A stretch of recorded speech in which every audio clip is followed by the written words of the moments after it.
Have you ever noticed how every bottle of ketchup tastes almost exactly the same, no matter where you buy it?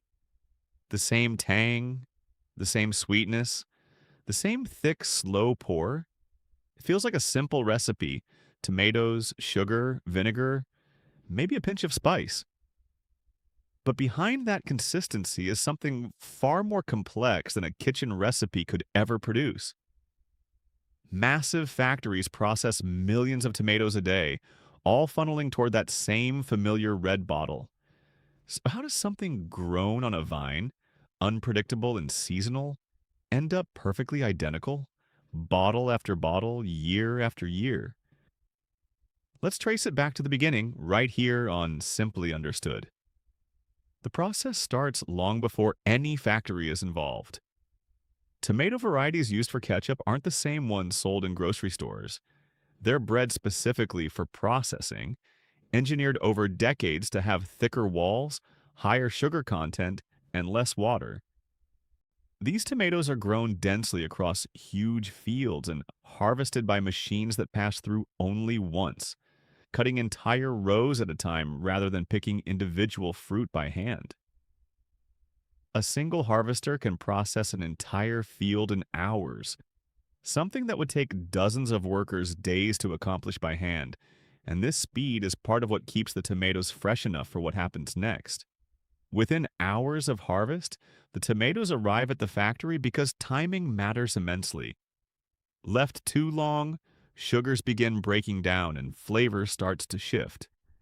At the factory, the tomatoes are washed, sorted, and inspected, often using optical scanners that reject anything discolored, damaged, or underripe at speeds far faster than any human eye could manage.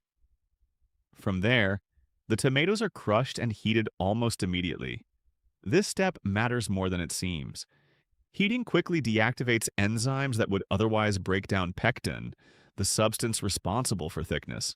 Depending on whether the goal is a thinner or thicker final product, factories use different heating techniques, sometimes called hot break or cold break processing, each producing a noticeably different texture in the finished ketchup.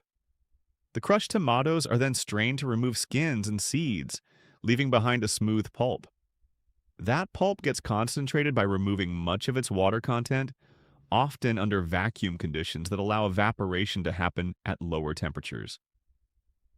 This protects flavor and color while transforming diluted tomato liquid into a thick, deep red paste, the actual base ingredient that defines every batch of ketchup made afterward. Here's where the deeper layer of the process becomes clear.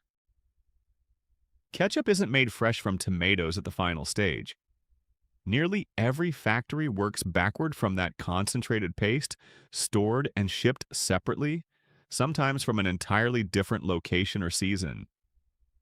Vinegar, sugar, salt, and spices are added later in carefully measured batches, blended using standardized formulas designed to correct for natural variation in the paste itself. If one batch of tomatoes came out slightly more acidic, the formula adjusts the sugar.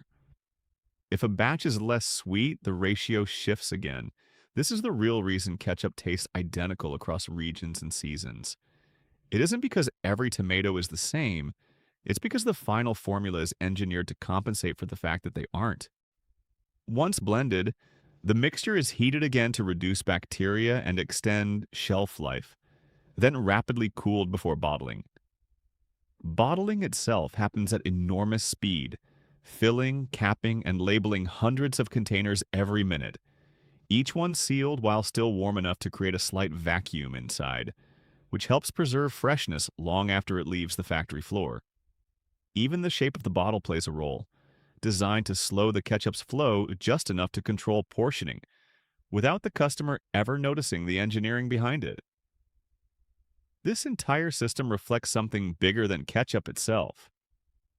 Much of modern food production isn't about replicating a single perfect batch. It's about building a process flexible enough to absorb natural variation and still produce something indistinguishable, bottle after bottle, regardless of what happened in the field months earlier. So the next time you tip a bottle of ketchup over your plate, Remember that its consistency isn't a coincidence, and it isn't nature's doing either. It's the result of an entire system quietly correcting itself long before the bottle ever reached your hand.